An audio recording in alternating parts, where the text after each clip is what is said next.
एक गुनाह जो अक्सर लोग रोज करते हैं।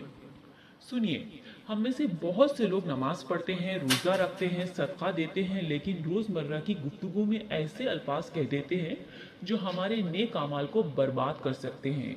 सोचिए, जब दो या तीन लोग बैठकर किसी तीसरे शख्स की कमियां बयान करते हैं, उसका मजाक उड़ाते हैं या उसकी बुराई करते हैं, तो अक्सर उन्हें एहसास भी नहीं होता कि वो एक बड़े गुनाह में मुब्तला हो रहे हैं।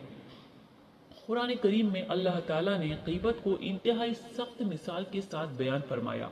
अल्लाह ताला फरमाता है कि क्या तुम में से कोई ये पसंद करेगा कि अपने मरे हुए भाई का गोश्त खाए? तुम इससे नफरत करोगे। ये मिसाल हमें बताती है कि अल्लाह के नज़दीक गीबत कितना नापसंदीदा अमल है। अब सवाल यह है कि गीबत होती क्या है? रसूलुल्लाह सल्लल्लाहु अलैहि वसल्लम ने फरमाया कि अपने भाई का ऐसा जिक्र करना जो उसे नापसंद हो गीबत है। सहाबा ने पूछा, अगर वो बात उसमें वाकई मौजूद हो तो?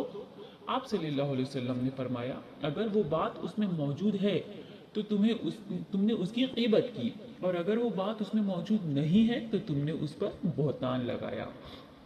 आज सोशल मीडिया के दौर में गीबत और भी आसान हो गई है।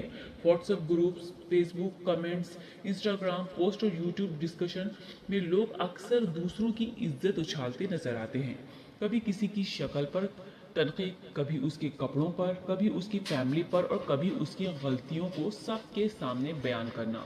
हमें याद रखना चाहिए कि हर इंसान में कमियां होती हैं। अगर अल्लाह हमारी कमियां लोगों के सामने जाहिर कर दे तो शायद हम किसी को मुंह दिखाने के काबिल भी नहीं रहेंगे।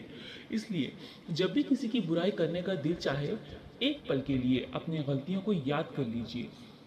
सुनिए, गीबत के नुकसान सिर्फ आखिरत तक नहीं महदूद नहीं हैं, ये दुनिया में भी रिश्तों को तबाह कर देती है।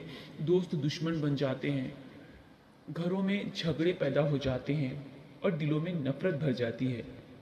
एक मोमिन की पहचान ये है कि वो अपनी ज़ुबान की हिफाजत करता है। रसूलुल्लाह सल्लल्लाहु अलैहि वसल्लम ने फरमाया कि जो अल्लाह और आखिरत पर ईमान रखता है उसे चाहिए कि भलाई की बात करे या फिर खामोश रहे। सोचिए, अगर हम रोज़ सिर्फ इतना फैसला कर ले कि आज किसी की बुराई नहीं करनी, तो कितने गुनाहों से बच सकते हैं। अगर किसी मजलिस में गीबत हो रही है तो या तो उस शख्स का दिफा करें या फिर वहाँ से उठ जाएं। आज ही अपने दिल में अहद कीजिए कि हम अपनी ज़ुबान की हिफाजत करेंगे, हम किसी की इज्जत को नुकसान नहीं पहुंचाएंगे, हम दूसरों की कमियां ढूंढने के बजाय अपनी इस्लाह की फिक्र करेंगे।